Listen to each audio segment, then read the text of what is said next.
Before you skip this video, let me ask you one simple question.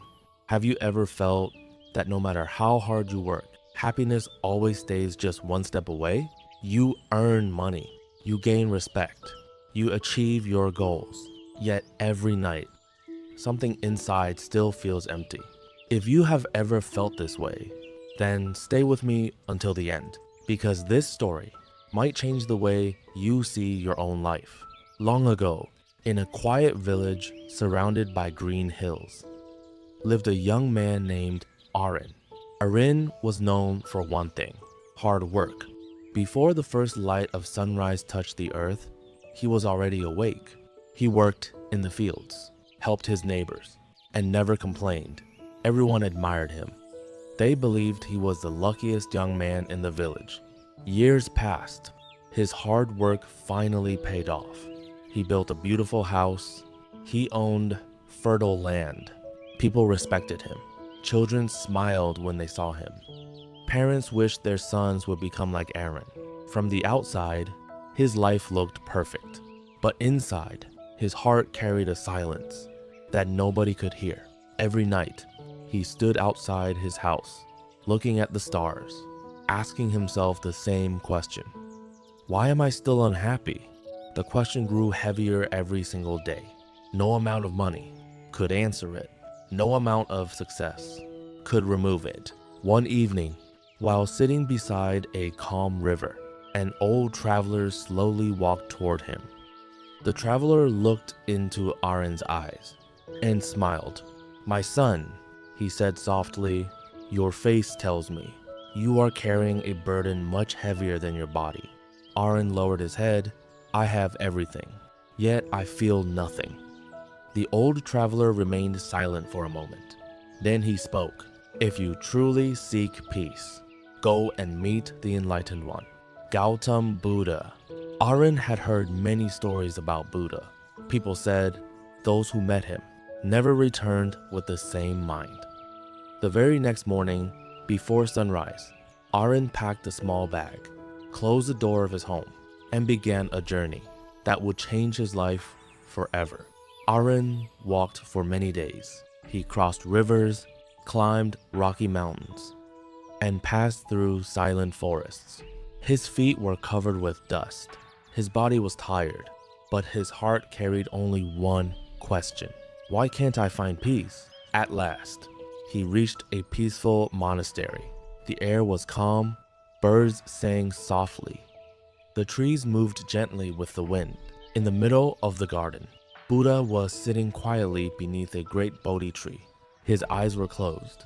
His face carried a peace that Arin had never seen before.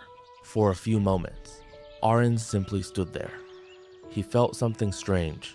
Without a single word, his restless mind became quieter. Finally, Buddha slowly opened his eyes. He looked at Arin, not with judgment, but with deep compassion. Without asking any questions, Buddha smiled. "My son, you have traveled a long distance. Sit beside me." Arin bowed respectfully. He sat on the ground. For several minutes, neither of them spoke. The silence felt unusual, but somehow it was comforting. Unable to control himself any longer, Arin finally asked, "Master, I have worked hard all my life. I have earned wealth. People respect me. Yet every night, I feel empty inside. Please tell me, what is missing from my life?" Buddha looked toward the nearby river. Instead of answering, he picked up a small stone from the ground.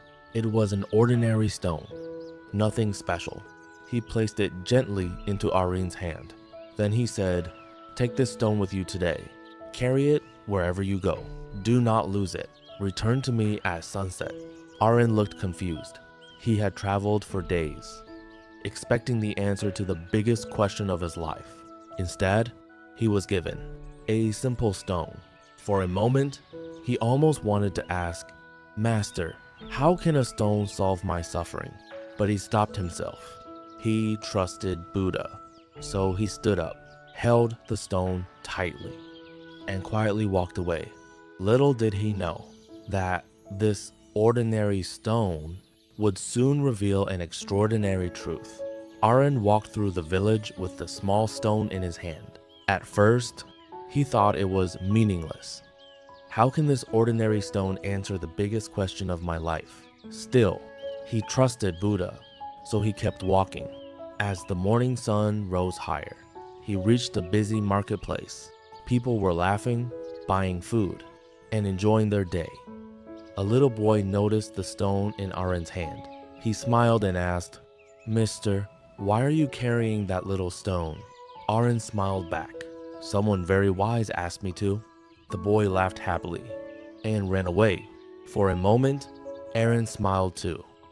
But as the hours passed, the stone began to feel heavier, not because it had changed, but because his hand was getting tired.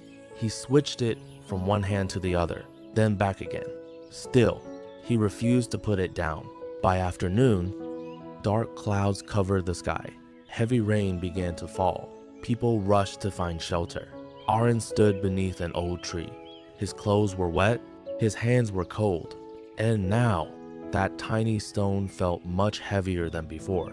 Just then, an old merchant looked at him and said, "Young man, why are you suffering for a useless stone? Throw it away." For a brief moment, Aaron almost did. He looked at the stone. He looked at the road ahead. Then he remembered Buddha's calm voice. "Return to me at sunset." So he held the stone even tighter and continued walking. As evening approached, his fingers were aching. His shoulders felt tired. His mind became restless. He started whispering to himself, "It's only a stone. Why does it feel so heavy?"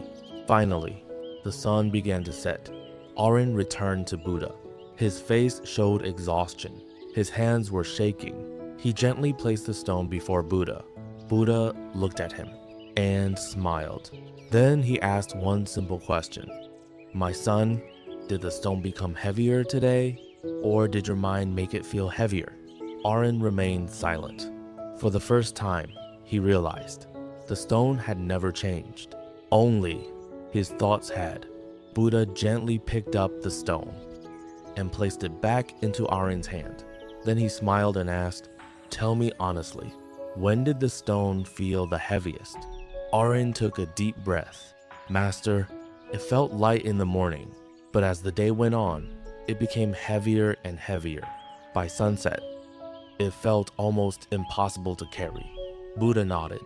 Then he asked another question. "Did the stone grow bigger?" "No, Master." "Did anyone add more weight to it?" "No." "Then why did it become so heavy?" Aaron lowered his head. For a long moment, he could not answer. Finally, he whispered, "Because I carried it for too long." Buddha smiled warmly. "Exactly." He placed the stone beside them. Then he looked directly into Aaron's eyes. "This stone is not your problem. It is your worries, your regrets, your anger, your fears, every painful memory, every insult, every failure. You keep carrying them, day after day, year after year." The wind became silent. Even the birds seemed quiet. Buddha continued, "Holding a stone for 1 minute is easy. Holding it for 1 hour becomes uncomfortable. Holding it for an entire day becomes painful. Your mind works the same way. Pain is natural, but holding on to pain is a choice." Aaron felt tears filling his eyes. For the first time, he understood that nothing outside him had been making him unhappy. He had been carrying his own suffering, every disappointment, every mistake, every fear of the future, every regret from the past. Like that little stone, he had never put them down. Buddha gently placed his hand on Aaron's shoulder. Then he said, "My son, the strongest person is not the one who carries the greatest burden. The strongest person is the one who knows when to let it go." At that moment, Aaron slowly opened his hand and placed the stone back on the ground. For the first time in many years, his heart felt light. The sun slowly disappeared behind the mountains. A cool breeze moved through the trees. For a long time, Aaron sat beside Buddha without saying a single word. He wasn't searching for another answer anymore because he had finally found the one he needed. The emptiness that had followed him for years had begun to disappear, not because his life had changed, but because his mind had. The next morning, Aaron bowed before Buddha. "Master," he said with tears in his eyes, "I came here searching for happiness, but today I leave with something far more valuable, peace." Buddha smiled gently. Then he said, "Never chase happiness. Create a peaceful mind, and happiness will quietly follow you." Aaron thanked Buddha and began his journey back home. The road was exactly the same. The mountains, the rivers, the forests, nothing had changed. Yet, everything felt different. The birds sounded sweeter. The wind felt softer. The sky looked brighter. Why? Because the world had not changed. Aaron had changed. When he finally returned to his village, people noticed something unusual. He still worked hard. He still helped others. He still faced problems. But now, he smiled more. He worried less. He no longer compared his life with anyone else. Whenever something went wrong, he remembered the little stone and quietly asked himself, "Am I carrying this longer than I should?" Years later, people traveled from distant villages, not to ask about his wealth, but to learn the secret of his peace. Aaron would simply smile, pick up a small stone from the ground, place it in their hands, and say, "The weight is not in the stone. The weight is in the mind that refuses to let go." Maybe you are carrying a stone too, a painful memory, a broken relationship, a failure, a regret, or a fear about tomorrow. Ask yourself, how long have I been carrying it? Because sometimes the greatest freedom in life doesn't come from holding on. It comes from letting go. If this story touched your heart, take a moment today and put down one stone you've been carrying inside. And if you enjoy stories inspired by timeless wisdom, subscribe to Daily Wisdom, because sometimes one story can change an entire life. Thank you for watching.